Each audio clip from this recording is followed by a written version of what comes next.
কই রে বেটি আছিস? আয় আয় আয় তুমি আসো আসো। আয়। আমি তো দিদি রে দি সোনা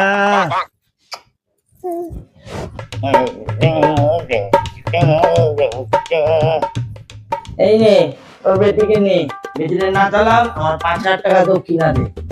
আরে 10 টাকা নেই, আমি 101 টাকা। না না আমি দক্ষিণা না নিয়ে যাবোই না, আমি এই বসলাম, আমি যাবোই না, যে কই যাইব 8,000 টাকা দিতেই হইবে, দিতেই হইবে, কিছু করার নাই, যা দিতেই হইবে। আরে মাসি কি হয়েছে রে? চিল্লাচ্ছ কেন? আমি 5,001 টাকা দক্ষিণা বলছিলাম, 101 টাকা দক্ষিণা দিতাছে মাইয়া নাচানোর পর। আরে মাসি কি রাগ করছো? মাসি ছেড়ে দাও, নাও নাও, যা দিচ্ছে সেটা না আমি মানবই না, আমি মানবই না, আমি অনেকক্ষণ ধরে নাচানাচি করছি, আমি 5,001 টাকা কম নেবই না, আমি যাবোই না এবারে, 5,001 টাকা কম না নিয়ে যাবোই না, আমিও ঘাট ধরে বসেছি, আমিও যাবো। তোর মা কি করে